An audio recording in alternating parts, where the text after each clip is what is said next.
رہا ہے ایسی قوم جو سود خور ہو، ایسی قوم جو قبر پرست ہو، جو درہم اور دینار سے محبت کرتی ہو، جس نے دنیا سے دل لگا لیا ہو، مرنا چھوڑ دیا ہو، جہاد کی نفرت آ چکی ہو، جہاد دلوں سے نکال دیا ہو، سیرت نکال دی ہو، پھر صحابہ کی دشمنی پیدا کی جا رہی ہو، اسلام کی تعلیمات کو مسخ کر دیا ہو، یہود و نصارہ کی محبت ان کے دلوں میں بٹھا دی گئی ہو اور آپس میں بغض اور نفرت پیدا کر دیا گیا ہو، پھر مسلمان پس رہے ہوں، پھر یہ ان کی مخالفت میں کھڑے ہو جائیں، بہت مشکل کام ہے یہ جذبہ ان کے اندر پیدا نہیں ہو سکتا۔ یہ صرف ایک ہی طریقہ، انتم الاعلون ان کنتم مومنین، غلبہ تمہارا یقینی ہے لیکن شرط یہ ہے کہ تم مومن بن جاؤ۔ جس دن اپنے دین کی طرف واپس لوٹ گئے تو دین کے اندر لوٹنے کے بعد تمہاری حکمرانی دنیا پر اسی طرح ہوگی جس طرح پہلے تھی۔ وَلَقَدْ كَتَبْنَا فِي الزَّبُورِ أَنَّ الْأَرْضَ يَرِثُهَا عِبَادِيَ الصَّالِحُونَ، یہ بات تو ہم نے لکھ دی ہر کتاب کے اندر، اس زمین کا وارث نیک لوگ ہوں گے، نیک بن جائیں وراثت ملے گی۔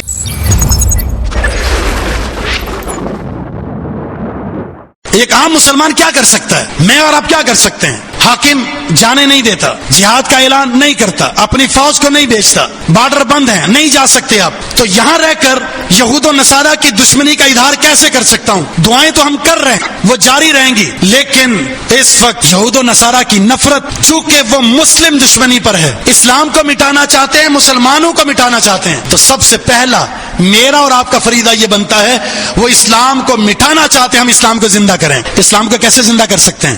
عبادات کے اندر، عقائد کے اندر، معاشرت کے اندر، معیشت کے اندر، ثقافت کے اندر، تہذیب کے اندر، رسم و رواج کے اندر، خوشی کے اندر، غمی کے اندر، صرف وہ کریں جو کتاب و سنت میں ثابت ہے۔ آج ایک مسلمان کی شکل دیکھی ہے، کس سے ملتی ہے؟ آپ نے فرمایا کہ یہودی اور عیسائی، مجوسی، مشرکین مونچھیں بڑی رکھتے ہیں، داڑیاں نہیں رکھتے، داڑیاں کٹواتے ہیں۔ مسلمانوں مونچھیں کٹواؤ، داڑھی بڑھاؤ، پہلا کام جو ہو سکتا ہے، داڑھی سے محبت کریں۔ داڑھی رکھنا فرض ہے، اختیاری مسئلہ نہیں ہے۔ یہود و نصارہ کی مخالفت میں پہلا امر یہ ہے، مخالفت کیجیے ان کی۔ آج کا ایک نوجوان بچہ بال کٹوانے کے لیے جاتا ہے، یہودیوں کی تصویریں لگی ہوئی ہیں اور کہتا ہے کہ مجھے یہ کٹ کروانا ہے، یہ فلاں ایکٹر کا ہے، فلاں اداکار کا ہے، فلاں فنکار کا ہے، اس یہودی کا، اس عیسائی کا، اس مجوسی کا، یہ بنانی ہے میں نے شکل۔ داڑھی کی کٹنگ ویسے، اپنے بالوں کی کٹنگ ویسے، نفرت کیجیے ان کے وجود سے۔ پینٹ پہنتا ہے، یہودیوں کے لباس کو دیکھا ہے، وہ کٹنگ پینٹ پہنی اور اس نے کٹ لگا دیے 4 جگہ سے۔ آج کا ایک مسلمان ان کو دیکھ کر ویسے لباس پہنتا ہے۔ مخالفت اور نفرت اور بغض اس ظلم و ستم کے بعد بڑھ جانا چاہیے۔ ہم تو ان کے وجود کو دیکھ کر غصے میں آ جائیں، کیسے ہو سکتا ہے کہ ہم ان کی شکل و صورت اپنے اوپر نافذ کریں؟ جو لباس وہ پہنتے وہ لباس میرا ہو۔ وہ قبر پرست تھے، قبر پرست، انبیاء کی قبروں پر مزارات بنا کر مجاور بن کر بیٹھ جایا کرتے تھے۔ عقیدے میں ان کی مخالفت کیجیے۔ اکثر مسلمان، ہم اپنے ملک کی بات کرتے ہیں، ہمارے ملک میں مسلمانوں کی اکثریت قبر پرست ہے۔ مساجد میں لوگ بہت کم نظر آئیں گے لیکن وہاں قدم رکھنے کی جگہ نہیں ہوتی۔ اللہ کے رسول کا فرمان ہے کہ تم ضرور بضرور وہ کرو گے جو یہود و نصارہ کرتے تھے، کر رہے ہیں مسلمان۔ قبروں کو پکا بنانا، بلڈنگیں بنانا، عمارتیں بنانا، مزار بنانا اور اس کی مجاور بن کر اور پوجا کرنے والا بن کر بیٹھ جانا، یہ مسلمان کرتے ہیں، یہ یہودیوں کا طرز عمل تھا، تو کیجئے بائیکاٹ ان کا۔ لعنت کی گئی ہے یہود و نصارہ پر کہ وہ نبی کی قبر کو پکا بنا کر سجدہ گاہ بنا لیتے تھے۔ جب نبی کی قبر کو سجدہ گاہ بنانے پر لعنت ہے تو غیر نبی کی قبر کو سجدہ گاہ بنانے پر زیادہ لعنت نہیں ہوگی؟ کون کرتا ہے مسلمان؟ قبر پرست مجاہد بن سکتا ہے؟ آج بھی جب یہ بات موجود ہے کہ برطانیہ، فرانس اور امریکہ اسرائیل کے پیچھے کھڑا ہے اور ان کو کہہ رہا ہے تمہیں دفاع کی ضرورت نہیں، ہم دفاع کرتے ہیں، آج بھی لوگوں کی لائن لگی ہوئی امریکہ جانے کے لیے، ڈالر کمانے وہاں جا کر، اور یہاں بیٹھنے والے وہ ان کی مصنوعات کا دھڑیک استعمال کر رہے ہیں۔ دنیا کے اندر مسلم ممالک کے اندر ان کا ایک جال مصنوعات کا ہے۔ اگر سارے مسلمان بائیکاٹ کر دیں، کوئی چیز استعمال نہ کریں، ایک یہ کام کر لیں اور دوسرا کام یہ کر لیں کہ سود کو چھوڑ دیں، یہودیوں کا خاتمہ ہو جائے گا۔ سود میں ان کی جان ہے، اس لیے ہم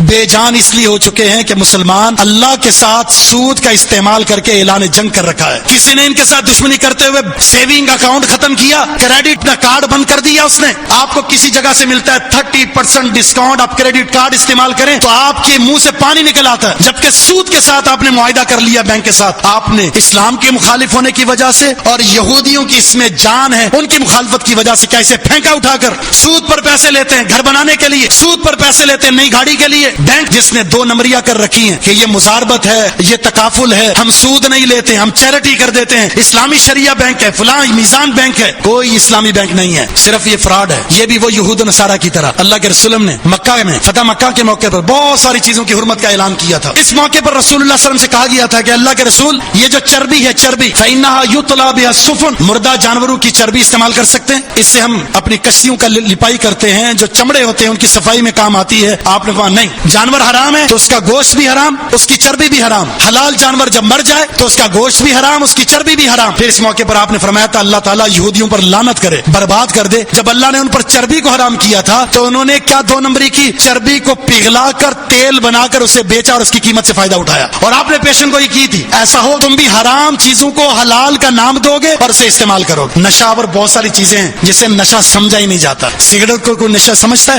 سب کے سامنے پی رہے ہوتے. نسوار کو کوئی نشہ سمجھتا ہے، سب کے سامنے لگا رہے ہوتے. اس طرح کے مواد جو منہ میں ڈالنے کے بعد ایک پاس میں بیٹھے ہوئے انسان کو کراہت آتی ہے، استعمال ہو رہا ہوتا ہے، اسے کوئی نشہ نہیں سمجھا جاتا. پھر یہ شیشہ، پھر یہ تمباکو نوشی، پھر یہ فلاں حقہ اور یہ فلاں چیزیں، کچھ مشروبات ایسے جس میں نشہ ہوتا ہے اور استعمال ہو رہے. ہماری نوجوان نسل کو برباد کیا جا رہا ہے. ایسی قوم جو سود خور ہو، ایسی قوم جو قبر پرست ہو، جو درم اور دینار سے محبت کرتی ہو، جس نے دنیا سے دل لگا لیا ہو، مرنا چھوڑ دیا ہو، جہاد کی نفرت آ چکی ہو، جہاد دلوں سے نکال دیا ہو، سیرت نکال دی ہو، پھر صحابہ کی دشمنی پیدا کی جا رہی ہو، اسلام کی تعلیمات کو مسخ کر دیا ہو، یہود و نصارہ کی محبت ان کے دلوں میں بٹھا دی گئی ہو اور آپس میں بغض اور نفرت پیدا کر دیا گیا ہو، پھر مسلمان پس رہے ہوں، پھر یہ ان کی مخالفت میں کھڑے ہو جائیں. بہت مشکل کام ہے. یہ جذبہ ان کے اندر پیدا نہیں ہو سکتا. یہ صرف ایک ہی طریقہ، انتم الاعلون ان کنتم مومنین، غلبہ تمہارا یقینی ہے لیکن شرط یہ ہے کہ تم مومن بن جاؤ. جس دن اپنے دین کی طرف واپس لوٹ گئے تو دین کے اندر لوٹنے کے بعد تمہاری حکمرانی دنیا پر اسی طرح ہوگی جس طرح پہلے تھی. وَلَقَدْ كَتَبْنَا فِي الزَّبُورِ